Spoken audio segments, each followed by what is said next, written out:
welcome back to my channel. If you're new here, my name is Pauline, and this is my tiny corner for first-time moms. If you share the same experiences, if you share the same struggles, please make sure to subscribe so that you will be notified for new uploads. So, for today's video, I'm just gonna share with you our journey to our daughter's dual citizenship. So, if you guys know and if you've been following me, our daughter is born here in Canada, and if you're wondering where she is right now, knock. Hola, hola, hi, say hi. Hi. It's not that hard following all the requirements because it's just all online, but I just wanna like lay it out all to you, so that you will have like a general picture of it. And I will also itemize all the requirements somewhere on the screen, so it's easier for you to follow. So this video particularly for the requirements and laws and rules in the Ontario province. So I'm gonna link some website in the description box below as to which website and particular requirements that you have to follow in order to secure a passport for a Canadian-born child. These particular set of requirements are for children who are born in Canada with Filipino citizens parents. We are residing in London, Ontario, and we have a general consulate, Philippine Consulate General in Toronto, which is about 2 hours away from our city, so that's where we are going. I'm not sure if there are other offices in other parts of the province as well, but if you know that they do, please comment down below. So the office is called Philippine Consulate General in Toronto. So on the right hand side of the screen, you can see the services that they offer, the consular services right there. Don't go to the issuance of passport because that's for, I'm not really sure, but this is for Filipino people who are here in Canada that wanted to secure a new or renew a passport. That's how I understand that. Instead, you have to go to the option where it says report of marriage, birth, and death. If you wanted to secure a passport for a Canadian-born child.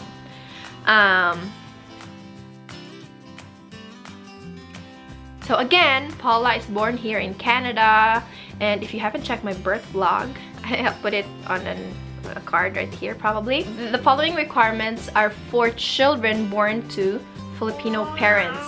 So we are not Canadian citizen yet, me and my husband. That's Paula. So we still have our Philippine passport, although Paula has her own Canadian passport, the blue. I would like to call it the blue passport.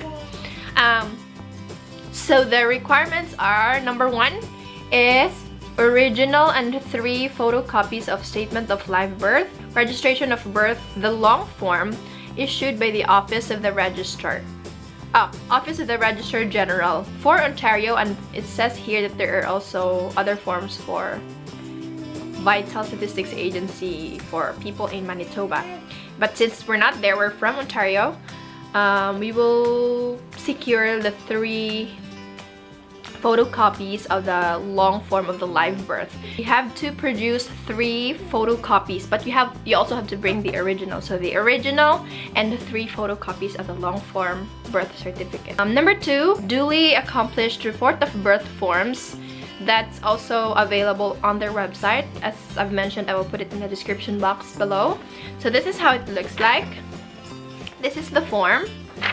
Is it upside down? No. So this is the form, and you have to provide 4 originals. You can't just fill in 1 copy and then do 3 photocopies. That's not how it works. You have to fill in 4 copies of this to make it original, and I will explain more details as to how to book an appointment, blah blah blah, especially during the pandemic. third requirement is 4 photocopies of each of the following. So I will mention all of it later on. 4 photocopies of each to provide a proof that both the parents are Filipino. You have to provide certificate of marriage, the one that was issued by PSA, or the Philippine Statistic Authority. So 4 copies of the marriage certificate, and then if the parents are married here in Canada, you have to also provide the marriage license issued by the Office of the Registrar General in Ontario. I don't know if there are other laws or rules in other provinces, but for sure they have. Birth certificate, so both of your birth certificate, the mom and the dad, 4 copies of it, and also it has to be the form that was provided by the PSA, or the Philippine Statistics Authority, not the live birth that was provided by the municipal. I kind of know a little bit of it. My mom is working at a register office in our town back in the Philippines, so not that form that was provided by the municipal, but the PSA itself, the one that was like the main headquarters, or that's how you call it. And then third is the Philippine Passport, because that one will also prove that the parents are still Filipino citizens. So again, you have to make 4 photocopies of it, but also, just to be safe, bring the original. Not just for the passport, but all of the requirements. Next is 4 passport size photographs of the child. So we double checked the internet as to what is the size of the passport, because the size for the Canadian passport is different from the Philippine passport, because they said that Canadian passport has bigger photo sizes compared to the Philippine passport. Okay, so that's the size of the Philippine passport photograph. The photography guy gave us the Canadian size for free, because he said that he's got a lot of time during that day when we went to get Paula's photographs done. So see the difference? This is the size of the Canadian passport photograph, and this is for the Philippine passport. So you have to secure four copies of the photos.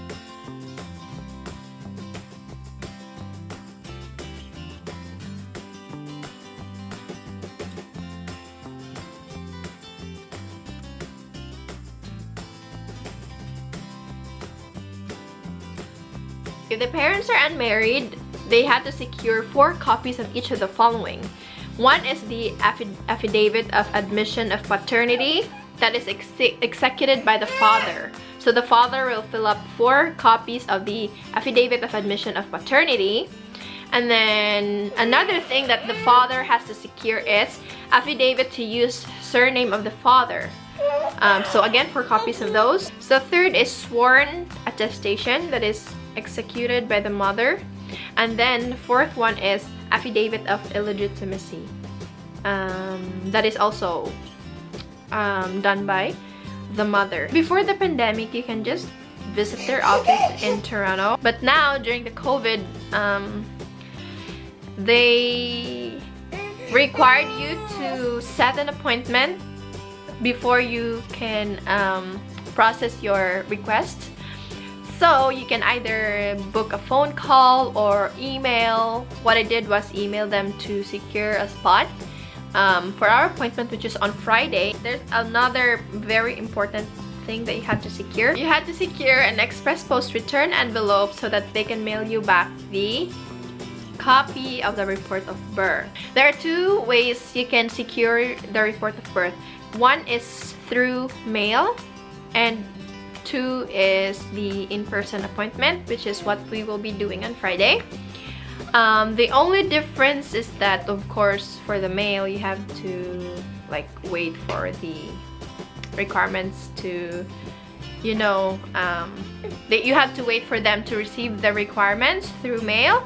And another thing is that you have to notarize all of the requirements. Since it's all photocopies of it, you have to notarize all of the requirements before mailing it to them, especially the form, this one, the report of birth form from the consulate.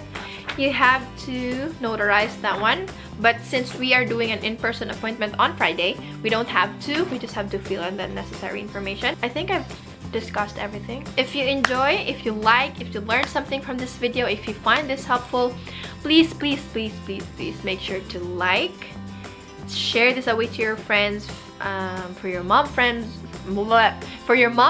if you have any here in Canada who also have given birth to a Canadian child. They might need this one so that they can secure all their requirements. And also, don't forget to subscribe to my channel so that you will be notified for all of my new uploads. Feel free to check out all of my other videos as well. I do motherhood, lifestyle, and vlogs about my little family. Thank you guys so much for watching, and I'll see you in the next one.